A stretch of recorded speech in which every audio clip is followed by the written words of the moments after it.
Crash Course Philosophy is brought to you by Squarespace. Squarespace, share your passion with the world. In your day-to-day life, you probably assume a whole bunch of different identities. You might be a sister to your brother, a daughter to your parents, a colleague to your coworker, a mentor to the kids you teach. Or you might think of your identity as being based on your interests, your skills, or things like your gender or ethnicity. Whatever they are, I bet you think of your identities as being pretty fixed, stable, and you like them that way. And if that's the case, I'd like you to meet this guy, 18th century Scottish philosopher David Hume. Because he says you're wrong. Hume argued that the idea of the self doesn't persist over time. He said there is no you that is the same person from birth to death. He said the concept of the self is just an illusion. This could be either liberating or terrifying, depending on how you look at it. I mean, if you don't have an identity, you don't have to worry about identity theft. But what does it mean for my understanding of myself and for the people I love if there is no single constant me? If that's the case, then the person I'm married to is literally not the person I fell in love with or made those vows to, which would suggest that I don't need to keep those vows, and neither does she. And what about personal responsibility? How can you hold someone accountable for their actions if they're not the same person now that they were before? And how can you be responsible for something that you did if you're always changing? This is gonna get dicey.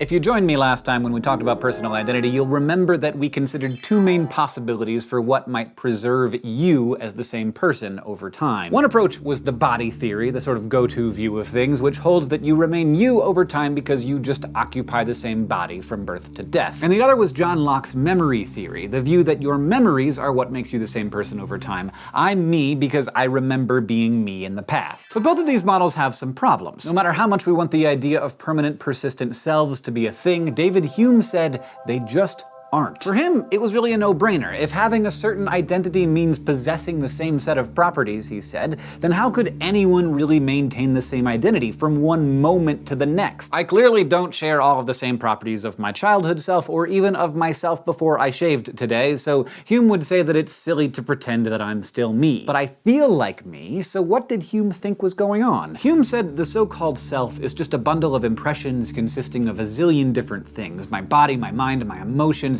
preferences, memories, even labels that are imposed on me by others. Think of a box and say it's marked Hank, and then put in that box everything that makes me who I am. My DNA, mannerisms, political leanings, my glasses, the relationships I have with others, the various roles I hold. Then you take away the box. Hume's point is, the self is just shorthand for all the junk in the box, and the fact that there is no box points out that there's no single underlying thing that holds it all together. And meanwhile, some of the stuff in the bundle goes away and new stuff shows up. So if you look at the bundle that is me now and compare it with the bundle that my mom and dad brought home from the hospital, they would be almost completely different. So Hume said we're all just ever-changing bundles of impressions that our minds are fooled into thinking of as constant because they're packaged in these fleshy receptacles that basically look the same from one day to the next. To explore this some more, let's bounce over to the thought bubble for some flash philosophy. Contemporary British philosopher Derek Parfit, probably after watching a Star Trek marathon, posed this thought experiment. Imagine a machine that breaks you down atom by atom, copies all of that information, and transmits it to Mars at the speed of light. Once that information gets to Mars, another machine uses it to recreate you atom by atom,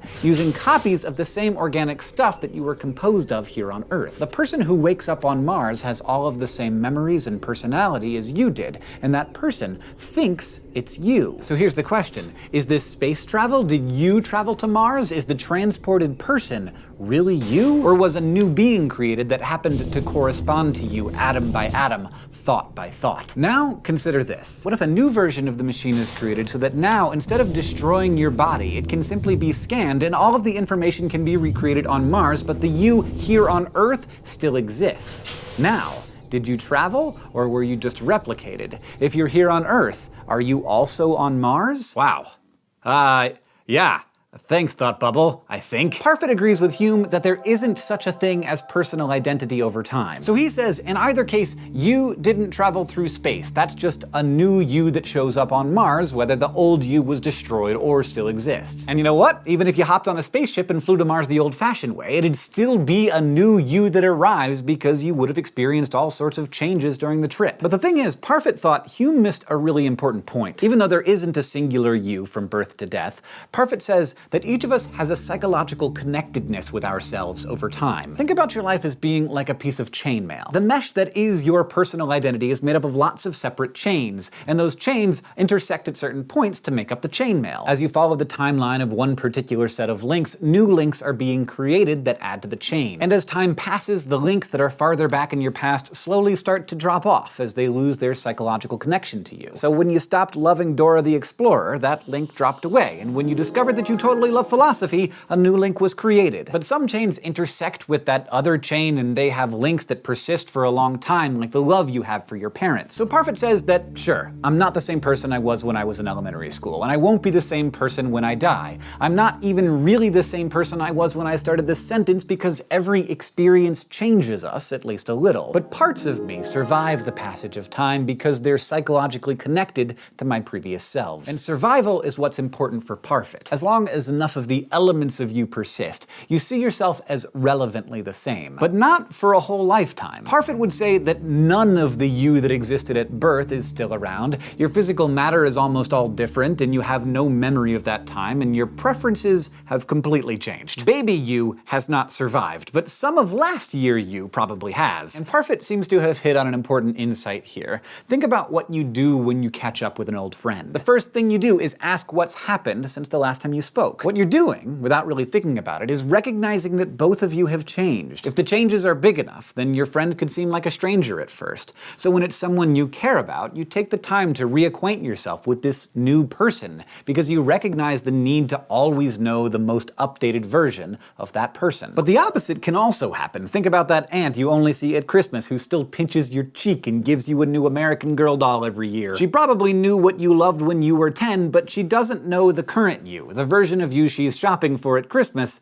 doesn't exist anymore. But since you rarely see each other and you haven't made the effort to know the new yous, you're both looking past each other in that painfully awkward way that makes holidays with relatives so special. So now let's think back to the question we discussed earlier. If I'm not the same me over time, how do I make sense of promises, obligations, and responsibilities? Parfit's theory gives us an answer. Your degree of responsibility and obligation corresponds to your degree of connection to the person who made the promise or incurred the responsibility. So if you were a kindergarten bully who grew up to be a totally sweet guy who would never bully anyone, you don't need to feel any guilt. You're not that person anymore. You don't bear responsibility for that person's actions. Likewise, if you and your childhood bestie Pinky swore to be each other's maids of honor when you grew up, but now the two of you have nothing in common, you're off the hook for that promise. Now, about those marriage vows? Well, a promise that lasts a lifetime doesn't really make sense in Parfit's view, and there are actually people using this line of reasoning who argue that marriage contracts should be temporary with the option of renewal.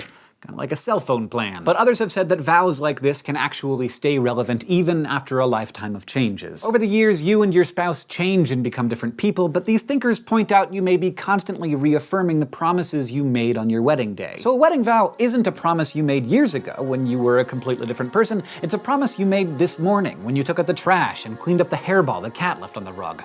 Why is it always on the rug? So clearly, we're not talking about Batman or science fiction or hypothetical trips to Mars anymore. We're talking about how philosophy can teach you about yourself and the people you care about, and how you can continue to know them and be close to them over time. Today, we continued our exploration of personal identity, learning about Hume's bundle theory and Parfit's theory of survival through psychological connectedness. Next time, we're gonna address a term that we've been taking for granted throughout this whole discussion: person. This episode of Crash Course Philosophy is brought to you by Squarespace. Squarespace helps to create websites, blogs, or online stores for you and your ideas. Websites look professionally designed regardless of skill level, no coding required. Try Squarespace at squarespace.com/crashcourse for a special offer. Squarespace. Share your passion with the world. Crash Course Philosophy is produced in association with PBS Digital Studios. You can head over to their channel and check out a playlist of the latest episodes from shows like PBS Game Show, The Good Stuff, and Gross Science. This episode of Crash Course was filmed in the Dr. Cheryl C. Kinney Crash Course studio with the help of all of these awesome people, and our equally awesome graphics team